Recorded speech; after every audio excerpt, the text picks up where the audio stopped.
Hey guys, we've finally made it to the last book that I needed to read in order to do the Twisted Tales ranking by the end of the year, and that is Princess of Thieves by Mari, I've still not looked it up, Mancusi. Or is it Moncusi?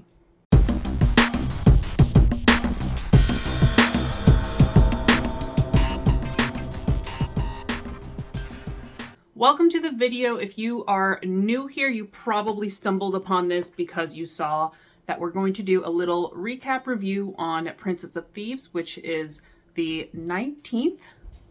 I believe it's officially the 19th book in the Disney Twisted Tales series. As you can see behind me, I have all of them. I have made it my purpose for like the past 2 years or so to not only collect them, but like actually read them and review them for you guys, at least in terms of just like my thoughts and vibes. So we have made it through all of them, and I had to reread the first 10 because I did an initial ranking video of the first 10 and I did not separate the reviews. Number 20 is supposed to be a Lion King Twisted Tale, which is one of my favorite Disney movies, but it's only releasing, again, it seems like it's only releasing abroad in the UK and Australia, and it's releasing on December 1st. So I won't be able to read it this year because it does take me about a month to get to me because I do read the physical copies. But I'm also going to do my new ranking video on the 1st of December, so look forward to that because we're gonna touch base on all of them, except we might do a little honorary like anthology touch. Since it's not the same. I almost killed a dragon. We're going to talk about it. We're going to rank it, see where they stand now, and compare it to how I ranked it about 2 years ago. I think 3 years ago? It's been a minute, but it's been a very good ride. So we're going to hang out in this little review here. I have a hot cocoa in my Dumbo sketch cup because the sketch cups are my weakness. And we have our cozy hoodie because it's a little chilly outside. But also, this was a cozy book. Starting off, Princess of Thieves was another one of the Twisted Tales series that is not released in the US for whatever reason. Currently, it is only released in the UK and Australia. But I think it's a very recent release in those countries. Like, I think it was like late this year that Princess of Thieves actually came out. Princess of Thieves is a Twisted Tale retelling of Robin Hood. Again, this is more off the Disney classic animated Robin Hood rather than the like actual legend of Robin Hood. Some things, you know, obviously will overlap, but that's what this is based off of. And the premise is, what if Maid Marian were the real outlaw? So let's get into the description because it's nice and short. I love it when it's short. What if Maid Marian were the real outlaw? Returning from an extended trip abroad, Maid Marian finds that not much about her beloved England remains the same. Her best friend Robin has been banished. Her beloved uncle, King Richard, is dead. And the village of Nottingham and its citizens have been impoverished by taxes. With the help of her lady's maid, Lady Cluck, Marian decides to take matters into her own paws. She is determined to help all the villagers while also solving the mystery surrounding her uncle's death. Deep in the woods, she finds Robin and his merry men. Will they help Marian with her plan or leave her and Lady Cluck to forge ahead on their own? Alrighty, so let's talk about it. Stay. Swig of hot cocoa before we go into it. So we open up the story with Robin Hood and Maid Marian. Actually, he's not Robin Hood at this point. Robin and Maid Marian in the castle gardens, saying a farewell under the moonlight. Robin of Locksley, as his title is, he's not Robin Hood at this point, is going to join King Richard in their campaign in the north, basically going away to war. And they have grown up together, Robin and Maid and Marian. They haven't necessarily like acknowledged a blossoming romance at this point, but it's kind of one of those where like they've been best buddies forever and there's that little bit of romantic tension, but he's leaving and he promises that he'll come back, of course. Some years pass, Maid Marian has gone to France for a bit of extra study because King Richard had promised her a position on his council when he returned to England after the war. So now she's returned because there's, the war is over, things are gonna kind of click back into place, but they're not. Pretty soon after she steps off the boat, she's informed by our lovely sheriff of Nottingham, the wolfy guy, that King Richard is dead and Prince John is soon to be King John. Marian is distraught by this because King Richard was her uncle via a semi-adoption. Like, they took her in as a ward when she was little, but just to keep it simple, it's Uncle King Richard, okay? The sheriff and Marian head back towards the castle, and they pass through Nottingham, where Marian sees firsthand how terrible things have gotten. The streets are empty, shops are just boarded up and closed due to not being able to pay their taxes. And of course the sheriff's like, well, they should have been able to pay them. But you can't pay them when they're ridiculous and you just keep taking people's money before they can, live, right? When Marian gets to the castle, she thinks she can talk to Prince John, essentially get onto his council and start helping to improve the villagers' lives. But she's not going to get a chance because Prince John already has someone in his ear, and that is Sir Hiss the Snake. The Snicky Snag. He's come in and installed himself in Prince John's life soon after King Richard had left with his own ambitions, and he's basically manipulating Prince John to make them rich and comfortable and safe and ruin everybody else's life, if for no other reason than greed and ambition. Obviously, this isn't what Marian had hoped to come home to, but she does hope that she can find Robin, her best friend from forever, and see if he can help her, see what's going on with him, just because everything else has changed. Unfortunately, Sir Hiss is a little bit suspicious of Marian right off the bat, so they more or less place her under house arrest, and they lock her in her initial childhood room, which isn't the worst thing, because when Marian was a little fox girl, Robin had actually discovered tunnels and secret pathways that could help her get out of the castle when they were young so they could go play. It's actually Lady Cluck who kind of reminds her that it's there. And Lady Cluck was her nursemaid growing up. So when they were young, they thought they were getting away with, breaking curfew and running out and having adventures. But Lady Cluck knew. She just more or less let it happen because, they're not in any real danger, I guess. Lady Cluck covers for Marian while she sneaks out the secret passage and heads for the Locksley estate, only to find that it has been ransacked. And it's actually currently being ransacked by the vultures, Nutsy and Trigger, who quickly turn their crossbows on Marian because she shouldn't be there. She runs away and runs into Sherwood Forest, which at this point is kind of a no man's land. People say it's haunted, so nobody really goes in there. Nobody really knows their way around there. And more or less, Marian does get lost. While she's in the woods, she encounters a large bear of a man who obviously doesn't know who she is because she had put on a cloak to hide who she was. And she's running away from him, not knowing where she's going, not paying attention, ends up falling into the river, which is also, I guess, a rushing river, and nearly drowns before she is saved by none other than her best friend, Robin. Robin recognizes that it's Marian. He had only just learned that she was back in England, and he could not really hide his interest and excitement at the fact, but at the same time, he was already banished for unknown reasons at this point.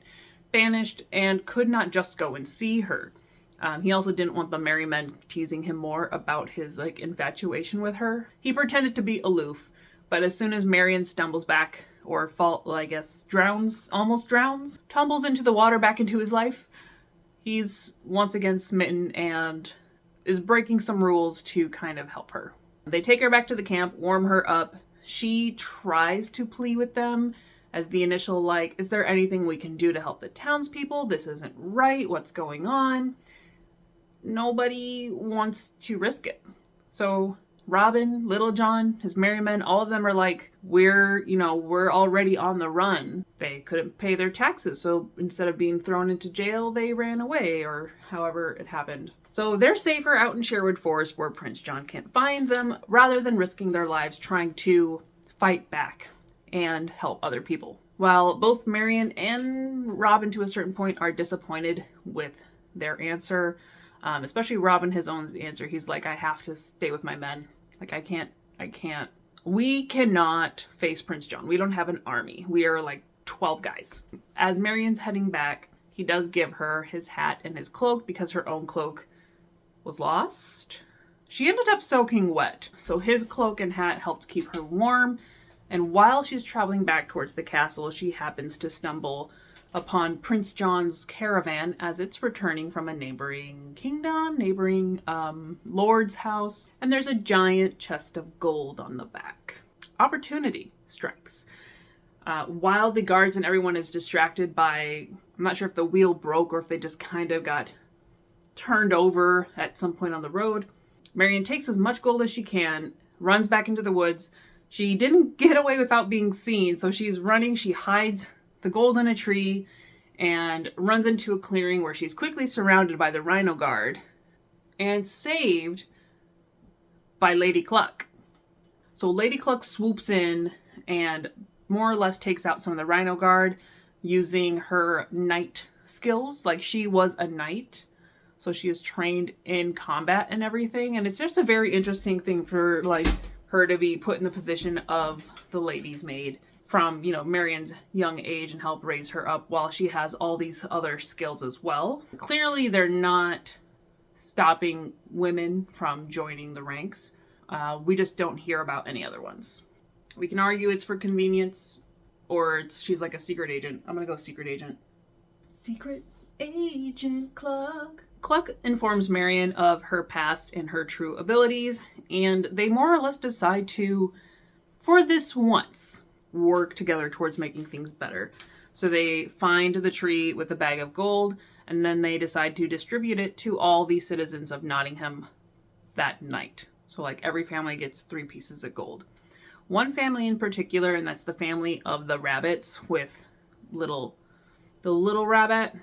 While she was in the family of rabbits home, the youngest Tagalog woke up and asked if she was the wishing bunny to give Skippy his birthday present. So she leaves an extra piece of gold for Skippy for his birthday, which is, I appreciated the parallels that she maintained in this story, since things did turn out so differently with Marian being the outlaw and everything, and especially keeping the side characters of Skippy and Sis and Toby and Tagalog, like the kids and things that they received. I appreciated it because they're just a fun little bunch. Unfortunately for Maid Marian and Lady Cluck's best intentions, they quickly heard about the gold being distributed the next day, and the sheriff was sent to round every coin up. Suspicions were growing because they weren't sure exactly who had done this, but because Marian was wearing Robin's hat and his cloak, which had the Locksley crest, everyone thought it was Robin, and they started calling him Robin Hood and saying that he was the hero. And on one hand, Marian was like, I didn't want to get him involved because he didn't want to get involved. I didn't want it to turn out like this. However, if it keeps suspicion off of her and he's safe in Sherwood Forest, maybe it's not so bad.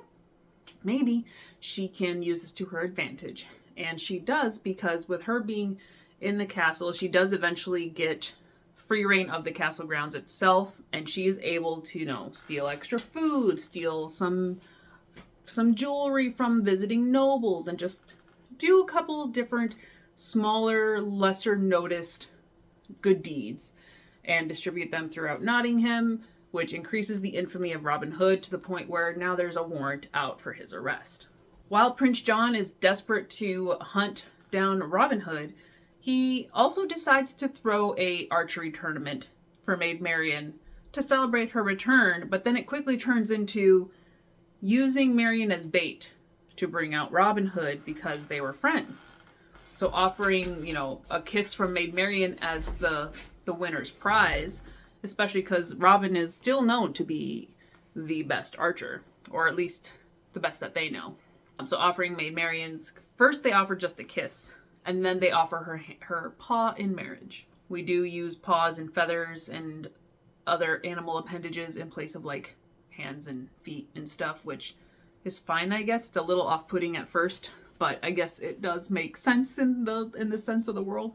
Now, when they were told King Richard was dead, there wasn't too much questioning as to how it happened and everything, like what were the exact terms. But one of the Rhino Guard that were more or less supervising Marian, he opened up to her, said, Robin's not a bad guy. He's not a bad guy. He actually, he helped me out. He saved my life.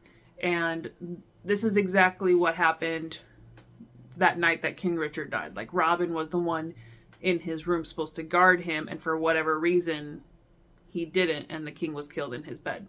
So they actually go to the inn where King Richard had stayed and investigate and find a very particular clue pointing to a very slippery snake. They still need to get Robin's side of the story, though. So while they are trying to find him, they run into the kids, Skippy and Sis and Tagalog, because the kids were trying to warn Robin about the tournament. Right after they had an encounter with the sheriff, who took the map from them, because the map was hidden in Friar Tuck's church. Marian rushes into the woods to warn Robin before he is captured. This gives them the advantage, and impressed by both Marian's actions and just her determination to make things better, Robin finally steps up and is like, we have the element of surprise, so we're going to fight back. And they do, and they fight back. They actually get help from the Rhino Guard, who still likes Robin. His name is Joffrey, in case you needed a good example of a Joffrey character. And with this win under their belts, they come up with their own plan for the archery tournament. I might as well tell you what happens, because I don't know how many people will be able to read this book, since it's not wildly available, at least in the United States. I'm sure you can get it as an ebook. I don't know if there is an audiobook yet. They realize King Richard is still alive, for one. During the tournament, they kind of play a switcheroo situation where Marian leaves her seat feeling ill. While she's gone from the seat and Little John is distracting the prince by trying to be some other noble, she and Robin go into the dungeons and find where King Richard has been held this whole time. They rescue him. Marian joins the archery tournament in disguise as the stork. This was a good part, because I was like, oh, it is Marian. Like, we did a double twist with all of that, so it wasn't just like she got back to her seat after the King Richard rescue, right? So when she shoots the arrow through the sheriff's bullseye and splits it, everyone's like, that's Robin Hood, arrest him. And she reveals herself, and it's Marian, and it's one of those where it's like a brave moment where she won her own hand. So of course they're confused by that. This is where things start getting revealed, and as Marian is up on the stage receiving her reward, the golden arrow and everything, they bring up King Richard.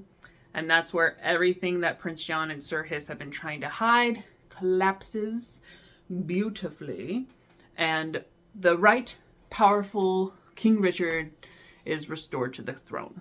Now, obviously, there have been many different types of stakes throughout this story, keeping Robin Hood safe, Marian not being discovered, the trials here and there of even getting into the Sherwood Forest and everything. But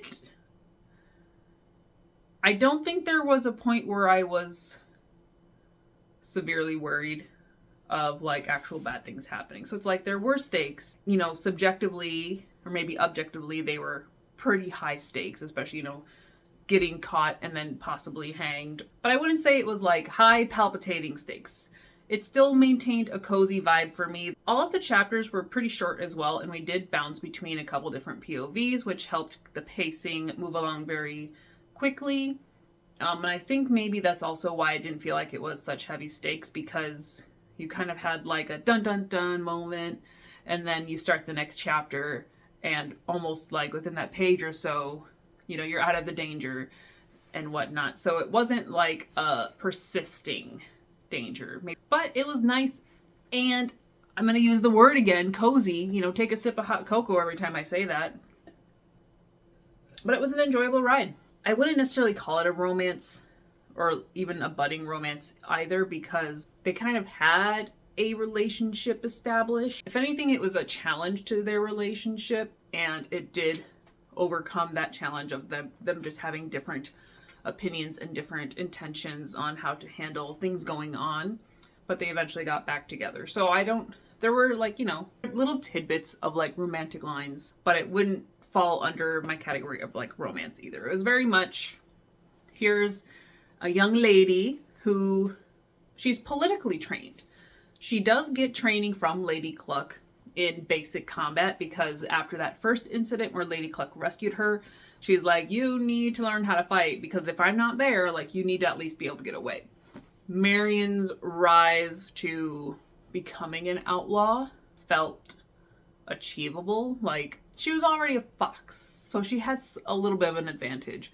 But having to learn combat on the sly, using more of, I guess, trickery to make progress rather than suddenly becoming an amazing warrior and doing all the things, I thought her progression was pretty good. It was pretty good.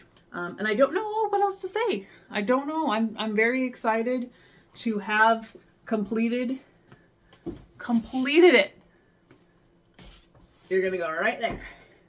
Am I a little sad that they didn't have hardcovers for these? A little bit, just a little bit. But we're okay, because now I'm gonna have a deep talk with myself and figure out how I'm gonna rank these books, because they are all over the board. Even, I can say that even my least favorite book is still a good book. So it's going to be a very interesting review. And again, I'm going to have that go live on December 1st. So in just a couple weeks here. If you did have any particular questions about Princess of Thieves, definitely leave them in the comments and continue with your speculations on what I'm going to choose, because who knows? It may surprise even myself once I sit down and actually pick them out. But thank you guys again so much for watching. Hope you've enjoyed this little recap review. And if you haven't, check out the other reviews before the ranking in a couple weeks. I'll see you in the next one. Bye!